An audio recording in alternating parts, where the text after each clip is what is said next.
Okay, let's dive in.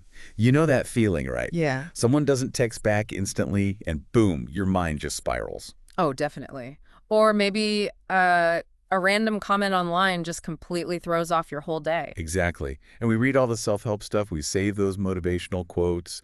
Maybe we even think we're pretty good with our emotions. Mhm. But then something tiny happens, and it just knocks us sideways. Mm. It feels like maybe we're not quite as in control as we'd like to believe. It's this idea that maybe those big reactions, the ones that feel so personal, Yeah, they might actually be, well, kind of like old scripts, things written by other people, experiences from way back. We're just playing them out. that's a bit unsettling, isn't it? The Yeah. idea we're running on autopilot half the time. And what's really interesting, and you touched on this, is that those intense feelings, feeling attacked or really stung by something small, Mm-hmm. often they aren't purely about this moment right now. They're more like distorted echoes. Yeah, echoes of maybe old fears, beliefs we picked up somewhere, maybe even trauma, things absorbed, often from childhood, that we never really sat down and consciously unpacked. Right, so you think you're reacting to the person who cut you off in traffic or whatever. Uh-huh. But really, underneath, you're replaying some old tape. Like, you think it's you being authentic, but maybe it's just programming someone else installed. That's the crux of it. It raises that question, doesn't it? Does that scare you? Honestly. A little bit, yeah. But hold on, isn't there also, like, a genuine reaction sometimes? How do you tell the difference, between a valid feeling now and just an old pattern? That's such a key question. And the material we looked at really points to this almost invisible moment, like a tiny gap A gap between what? between the stimulus, the thing that happens, the text, the comment, and your reaction. There's this fraction of a second, this invisible second. Okay. And that's where the choice lies. The potential to actually respond thoughtfully instead of just automatically reacting. But we miss it. Often, yeah. We miss it because we're just not aware enough, or honestly, we haven't really trained ourselves to notice our own internal processes. So the real enemy isn't always the thing that happened. It's our own automatic reaction to it. Exactly. The lack of awareness of that gap. And that's where the frustration comes in, right? That feeling of being stuck, making the same mistakes in relationships, getting into the same arguments. Finding yourself in the same conflicts, feeling those same old negative feelings again and again. Yeah. And the worst part is, we usually blame everything else. Oh, they're being difficult, or why does this always happen to me? Pointing fingers outward. Instead of maybe looking inside and going, hang on, what's my part in this pattern? Precisely. And, thinking about why this self-awareness is so tricky, we're often just not taught how to do it, how to just observe an emotion without immediately judging it or acting on it. Our culture kind of rewards the quick reaction, doesn't it? The immediate response, the outward display, not so much the quiet introspection. Definitely. And there's this other big misconception. If I feel something really strongly, it must be true. It must be the absolute reality of the situation. But feeling something doesn't automatically make it fact. Exactly. Feeling and understanding are different skills. You might feel totally convinced someone dislikes you. But that feeling could just be your own insecurity talking, not their actual thoughts. Right. Could be that old programming kicking in again. Okay, so this is starting to sound a bit bleak, like we're all just emotional puppets dancing on strings we didn't even install. Chuckles lightly. Well, it can feel that way sometimes, but there's a really empowering flip side to this. Which is? That it is possible to change the programming, to break free from those automatic loops. It's not easy, but it's possible. Oh, what's the key? It comes back to that conscious pause, finding and widening that tiny gap between the impulse and the action. That invisible second you mentioned, learning to catch it. Yes, learning to notice the impulse rising before you act on it, that's where the power shifts back to you. So it's about developing that awareness muscle. Precisely. And this isn't about, a magic wand or one quick fix. It's a practice. It takes discipline. Neuroscience actually backs this up.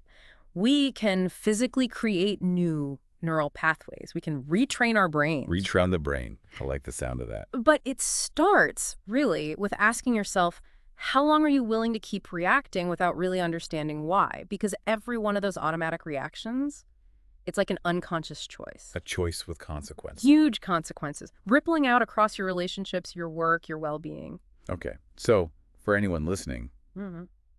what does this practically mean? It sounds like step one is just paying attention, looking inwards. Absolutely. It begins with the willingness to just observe your reactions, not with judgment, not trying to fix them immediately, just noticing, oh, interesting, that comment made me feel It's defensive. just noticing, Yeah, without the usual story we tell ourselves about it. exactly. And that brings up another really interesting point from the sources. Have you ever really stopped to listen to that voice inside your head? You mean the inner critic? Or just the running commentary? Yeah, that voice that talks to you when no one else does, as it was put. The one that replays mistakes, assigns blame, maybe sabotages things. Mm-hmm. Have you ever questioned if that voice is actually you? Or if it's more like a compilation album of past experiences, things parents said, teachers said, society implies? Wow. Okay, that's a big thought, that my internal monologue isn't purely mine. It's often heavily influenced, yeah, built from layers and layers of outside input and past events, like living by a script you didn't consciously write. So how do you rewrite the script then? That's where something called metacognition comes in. Fancy word. But it basically means thinking about your thoughts. Thinking about thinking. Kind of. It's like taking a step back and observing your thoughts as if they were clouds passing in the sky. You see them, you notice them, but you don't have to be them. Creating some distance. Exactly. That distance lets you analyze them. So when that feeling of I'm not good enough washes over you, instead of just drowning in it, You can ask. you can ask, okay, where is this specific thought coming from?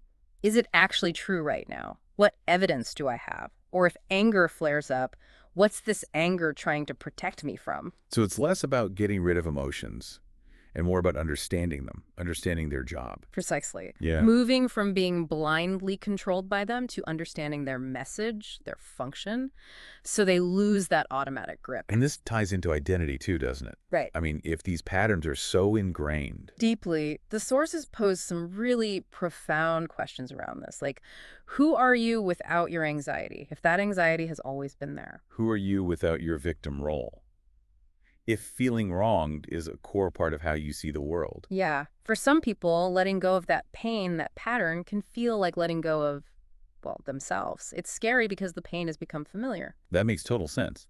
The known discomfort feels safer than the unknown alternative, even if the unknown might be better. Right. It's like the identity gets tangled up with the suffering. So is there a way to gently untangle that? Well, one approach mentioned is something called progressive emotional exposure. Sounds intense. It's not about throwing yourself into terrifying situations recklessly.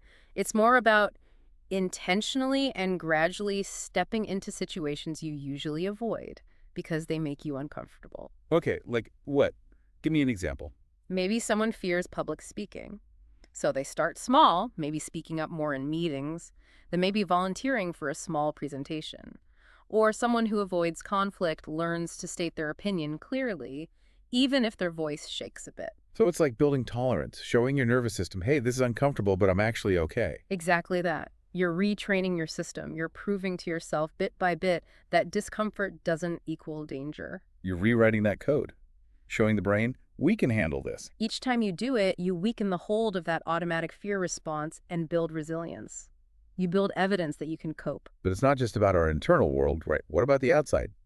The people around us, the environment. Huge factor. Absolutely. Our brains are incredibly social. We have these things called mirror neurons. Ah, yeah, I've heard of Yes. those. They Yeah. sort of copy Uh, what they see. In a way, yes. They fire both when we perform an action and when we observe someone else performing that action or even expressing an emotion. So if you're constantly surrounded by negativity, stress, or anger, Your brain starts mirroring it, even unconsciously. it can, yeah.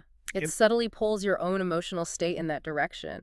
Your brain is literally resonating with the environment. So choose your company wisely. That's part of it, for sure. But we can't always control our external environment completely. What we can do is focus on cultivating a supportive inner environment How? through consistent practices. Things like meditation, even just a few minutes a day, journaling to process thoughts, conscious breathing exercises to calm the nervous system. These aren't just like trendy wellness fads then. Not at all. They're practical tools for building internal stability and resilience, making you less susceptible to being pulled around by external negativity or internal storms. Okay. And one last really crucial piece seems to be forgiveness. Yes.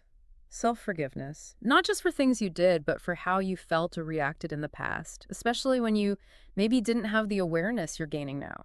Letting go of beating yourself up for past emotional messes. Exactly. Recognizing that those reactions probably came from those old patterns, that lack of understanding. As the source material suggested, just engaging with this conversation, just listening right now. That's already a step, a step towards a different story. It really is. It's the beginning of claiming a more empowered narrative for yourself.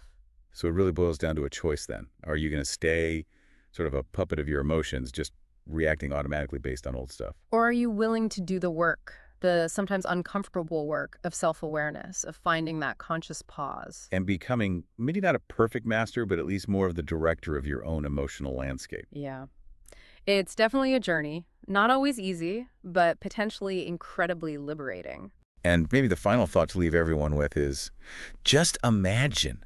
Imagine what becomes possible if you could actually untangle your present reactions from all those echoes of the past. What could you do? Who could you be? If you weren't operating on that old programming, but responding consciously, freshly to the world as it actually is today.